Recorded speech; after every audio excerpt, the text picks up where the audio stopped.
Jungle.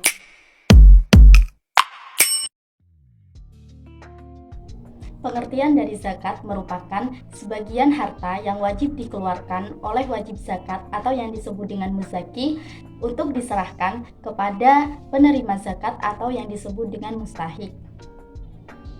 Pembayaran zakat dilakukan apabila nasab dan haulnya terpenuhi dari harta yang memenuhi kriteria wajib zakat pada PSAK 101 paragraf 71. Dalam hal ini, dana zakat di bank syariah terdiri atas zakat dari dalam entitas bank syariah dan juga dana zakat dari pihak luar entitas bank syariah termasuk zakat dari nasabah. Penyaluran dana zakat dibatasi pada 8 golongan yang sudah ditentukan oleh syariah. Yang pertama yaitu fakir, yang kedua miskin, yang ketiga amil, yang keempat orang yang baru masuk Islam atau mu'alaf, yang kelima hamba sahaya atau rikab, yang keempat orang yang terlilit utang atau gorimin, dan yang terakhir orang yang sedang dalam perjalanan.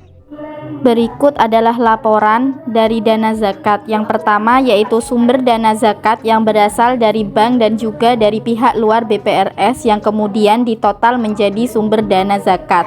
Kemudian penggunaan dana zakat yang terdiri dari fakir, miskin, amil, mu'alaf, gorim, hamba sahaya atau rikob, orang yang berjihad atau fisabilillah, orang yang dalam perjalanan atau ibnu sabil, kemudian ditotal menjadi total penggunaan dana zakat.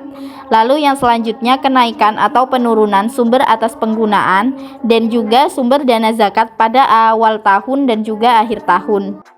Selanjutnya, hal-hal yang harus diungkapkan terkait dengan transaksi dana zakat antara lain yaitu sumber dana zakat yang berasal dari internal bank, yang kedua adalah sumber dana zakat yang berasal dari eksternal bank, yang ketiga adalah kebijakan penyaluran zakat, dan yang terakhir adalah proporsi dana yang disalurkan untuk masing-masing entitas pengelola zakat yang diklasifikasikan menjadi pihak berelasi dan pihak ketiga.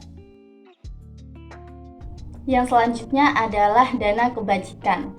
Jadi, pengertian dari dana kebajikan merupakan dana sosial di luar zakat yang berasal dari masyarakat yang dikelola oleh bank syariah.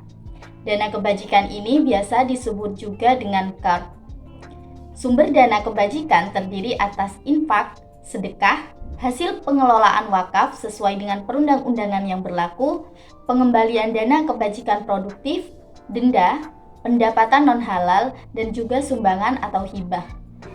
Berikut adalah laporan dari dana kebajikan. Yang pertama yaitu sumber dana kebajikan yang berasal dari infak dan sedekah, yang kedua denda, yang ketiga sumbangan atau hibah, dan yang keempat pendapatan non-halal yang kemudian ditotal menjadi sumber dana. Selanjutnya ada penggunaan dana kebajikan yang terdiri dari pinjaman qardul hasan dan yang kedua sumbangan, kemudian ditotal menjadi penggunaan dana kebajikan. Yang selanjutnya ada kenaikan atau penurunan sumber atas penggunaan dan sumbangan dana kebajikan pada awal tahun dan juga sumber dana kebajikan pada akhir tahun. Dalam dana kebajikan, hal-hal yang harus diungkapkan antara lain yaitu sumber dana kebajikan, kebijakan penyaluran dana kebajikan kepada masing-masing penerima, proporsi dana yang disalurkan untuk masing-masing penerima dana kebajikan yaitu pihak berelasi dengan pihak ketiga, dan yang terakhir adalah alasan terjadinya dan penggunaan atas penerimaan non-halal. Sekian pemaparan materi terkait akuntansi transaksi dana zakat dan dana kebajikan yang dapat saya sampaikan guna memenuhi tugas ujian akhir semester mata kuliah akuntansi perbankan syariah kelas B pada program studi administrasi keuangan Universitas Negeri Jember.